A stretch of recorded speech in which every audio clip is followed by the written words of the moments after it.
जिहाद एक शब्द जो अक्सर हिंसा और आतंकवाद से जुड़ा होता है को मुसलमानों और गैर मुसलमानों दोनों द्वारा समान रूप से गलत समझा और गलत व्याख्या की गई है। जिहाद शब्द अरबी भाषा से लिया गया है और इसका अर्थ संघर्ष या संघर्ष है। हालांकि यह सरल परिभाषा उस जटिलता और अर्थ की चौड़ाई को झुठलाती है जो जिहाद इस्लामी विश्वास के भीतर रखता है। जिहाद में अर्थों और कार्यों की एक विस्तृत श्रृंखला शामिल है। अपनी कमियों के खिलाफ आध्यात्मिक संघर्ष को शामिल करना, इस्लाम और उसकी शिक्षाओं को समझने के लिए बौद्धिक संघर्ष और अत्याचार और अन्याय के खिलाफ खुद को और दूसरों को बचाने के लिए शारीरिक संघर्ष, यह एक व्यापक शब्द है जो इस्लाम की बहुआयामी प्रकृति और उसकी शिक्षाओं को दर्शाता है। हालांकि जिहाद को हिंसा की दुहाई देने के रूप में लोकप्रिय धारणा के परिणाम स्वरूप इस शब्द का इस्तेमाल आतंकवाद और चरमपंथ के कृत्यों को सही ठहराने के लिए किया जा रहा है। यह गलत व्याख्या न केवल इस्लाम की शिक्षाओं के खिलाफ जाती है बल्कि मानवाधिकारों के लिए भी गंभीर निहितार्थ है। इसलिए जिहाद के सही मायने और मानवाधिकारों से उसके रिश्ते का पता लगाना जरूरी है। कुरान इस्लाम का प्राथमिक धार्मिक पाठ मानव अधिकारों और सामाजिक न्याय के महत्व पर जोर देता है। मानव जीवन, संपत्ति और इज्जत की रक्षा को इस्लामी मान्यता और व्यवहार का एक मूलभूत पहलू माना जाता है। इसके अलावा इस्लाम धार्मिक अल्पसंख्यकों की सुरक्षा, दास्ता के उन्मूलन, महिलाओं और बच्चों के अधिकारों की सुरक्षा और सामाजिक कल्याण को बढ़ावा देने पर बहुत जोर देता है। जिहाद गैर मुस्लिमों के खिलाफ हिंसा का आह्वान या दूसरों पर इस्लाम थोपने की कोशिश नहीं है। इसके बजाय यह मानवाधिकारों, न्याय और सामाजिक कल्याण को बरकरार रखने का आह्वान है। इस वीडियो में हम जिहाद के अलग अलग अर्थों, उसके आत्मरक्षा के संबंध और मानवाधिकारों की रक्षा और इस शब्द के दुरुपयोग से हिंसा और चरमपंथ कैसे पैदा हुआ है इसकी पड़ताल करेंगे। हम सामाजिक कल्याण और मानवाधिकारों को बढ़ावा देने में जिहाद की भूमिका की भी जांच करेंगे और गलत धारणाओं का मुकाबला करने और अधिक शांतिपूर्ण और न्यायपूर्ण समाज को बढ़ावा देने के लिए इसके वास्तविक अर्थ को समझने के महत्व की जांच करेंगे। जिहाद के दो प्रकार। जिहाद एक ऐसा शब्द है जिसके इस्लामी शिक्षाओं में दो प्राथमिक अर्थ हैं। जिहाद का पहला प्रकार है महान जिहाद, जो व्यक्ति की अपनी निम्न इच्छाओं और प्रलोभनों के विरुद्ध उसके आंतरिक संघर्ष को संदर्भित करता है। जिस जिहाद का दूसरा प्रकार कम जिहाद है, जो उत्पीड़न और अन्याय के खिलाफ अपने और दूसरों के बचाव के शारीरिक संघर्ष को संदर्भित करता है।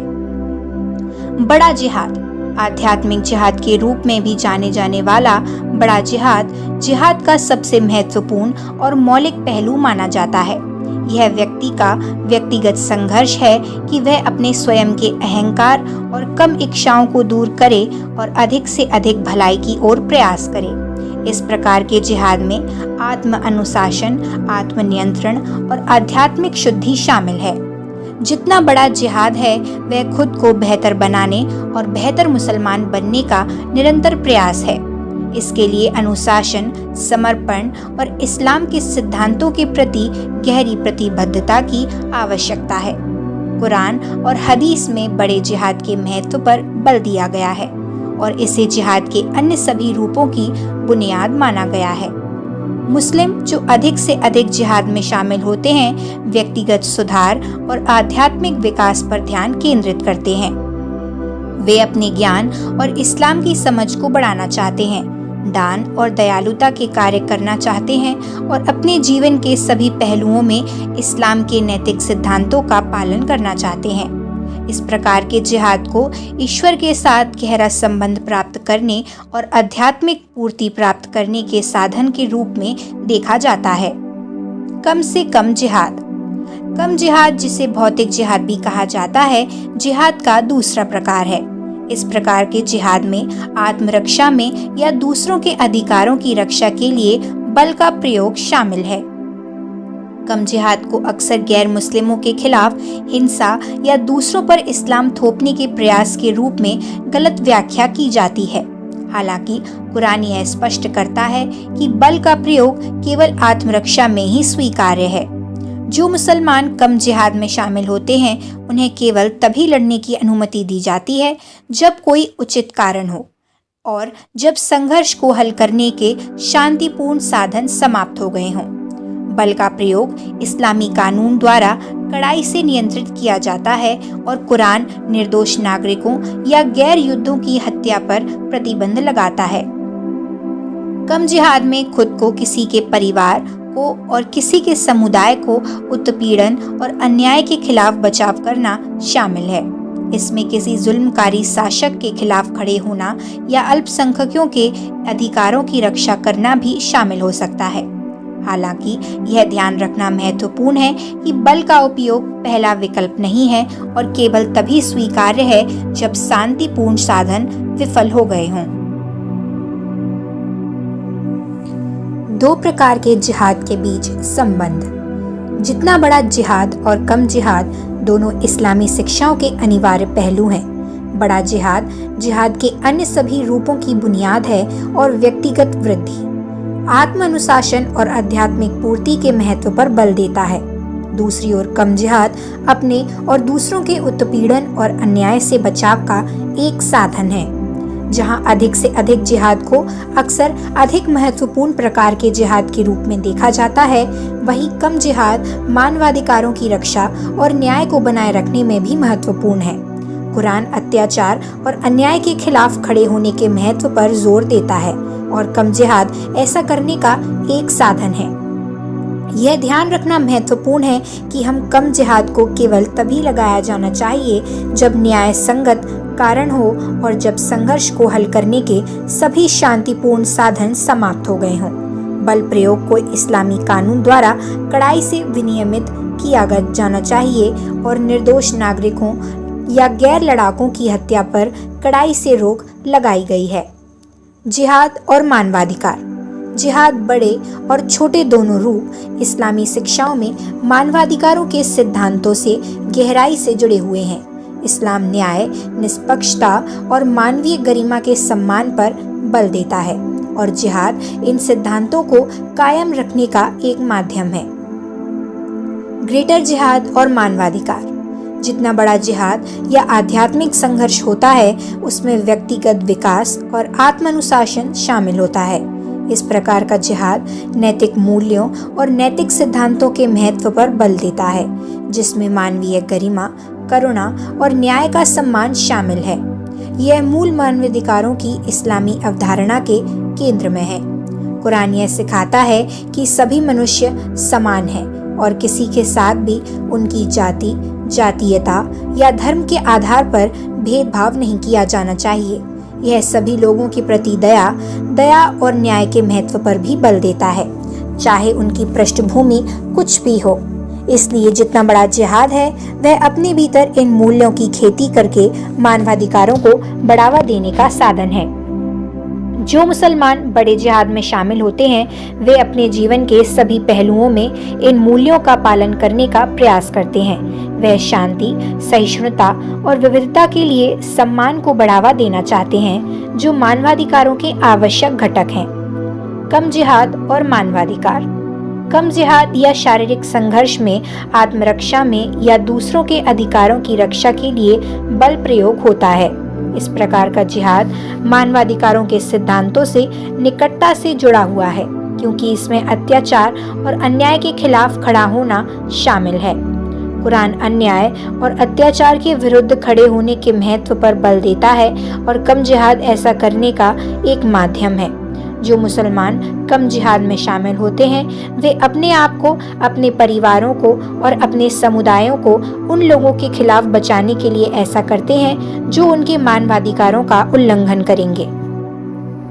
हालांकि इस बात का ध्यान रखना चाहिए कि कम जिहाद में बल प्रयोग को इस्लामी कानून द्वारा कड़ाई से नियंत्रित किया जाना चाहिए।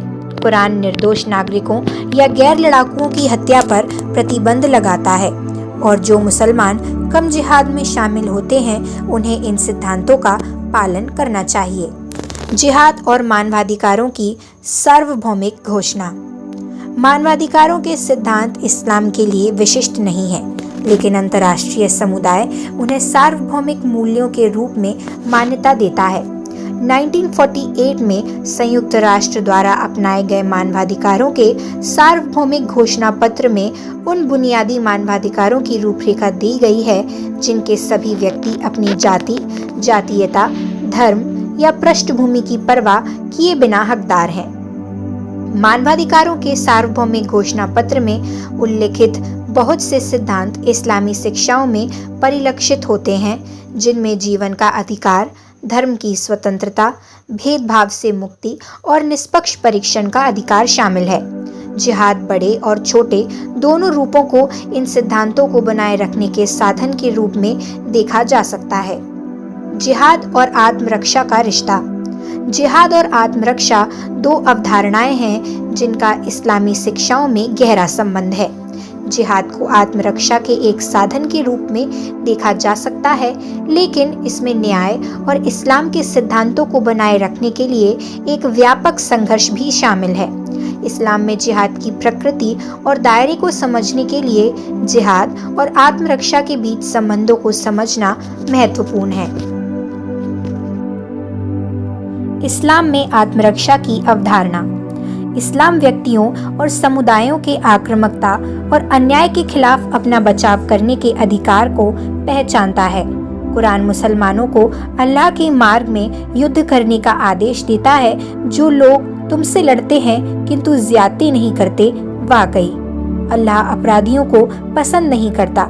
यह आयत आत्मरक्षा में अनुपातिकता के सिद्धांत पर बल देती है, जो अत्यधिक बल के प्रयोग पर रोक लगाती है और मुसलमानों को अपनी और अपने समुदायों की रक्षा के लिए आवश्यक न्यूनतम बल का प्रयोग करने की आवश्यकता है। इस्लाम में आत्मरक्षा की अवधारणा केवल शारीरिक रक्षा तक सीमित नहीं है, बल्कि आध्यात्मिक और बौद्धिक मूल्यों की रक्षा तक भी फैली हुई है।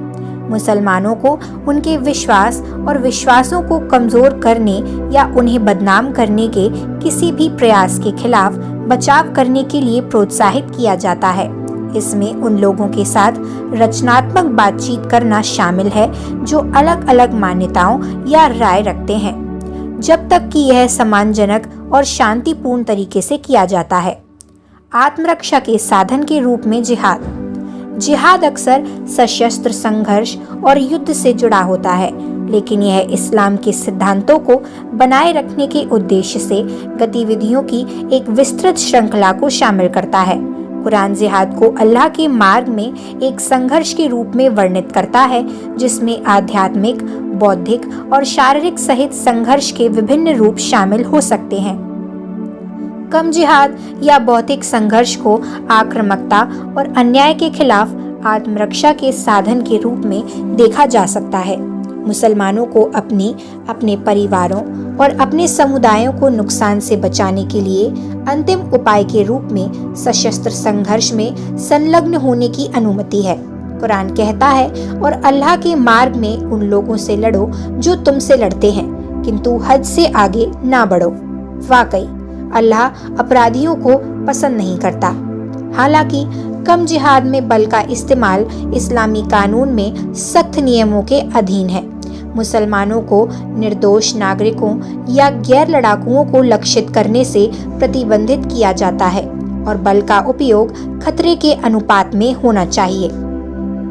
जितना बड़ा जिहाद या आध्यात्मिक संघर्ष है, उसे आत्मरक्षा के साधन के रूप में भी देखा जा सकता है। इसमें अपने स्वयं के आधार इच्छाओं के खिलाफ और आसपास के वातावरण के नकारात्मक प्रभावों के खिलाफ संघर्ष शामिल है।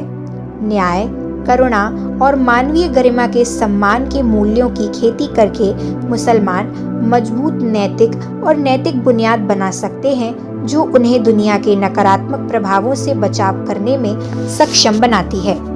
जिहाद और आत्मरक्षा का रिश्ता। इस्लामी शिक्षाओं में जिहाद और आत्मरक्षा का गहरा संबंध है, क्योंकि जिहाद को आक्रामकता और अन्याय के विरुद्ध आत्मरक्षा के साधन के रूप में देखा जा सकता है। हालांकि दोनों अवधारणाओं के बीच संबंध हमेशा सीधा नहीं होता है। जबकि आत्मरक्षा जिहाद का एक वैध और आवश्यक पहलू है। जिहाद में न्याय और इस्लाम के सिद्धांतों को बनाए रखने के लिए एक व्यापक संघर्ष भी शामिल है। जिहाद सशस्त्र संघर्ष या शारीरिक रक्षा तक ही सीमित नहीं है, बल्कि इसमें दुनिया के नकारात्मक प्रभावों के खिलाफ संघर्ष और मजबूत नैतिक मूल्यों की भी खेती शामिल है। जिहाद की इस व्यापक अवधारणा को अक्सर अनदेखा या गलत समझा जाता है, जिससे इस्लाम में जिहाद के वास्तविक स्वरूप और दायरे के बारे में गलत धारणाएं पैदा होती हैं। जिहाद और धार्मिक अल्पसंख्यकों की हिफाजत।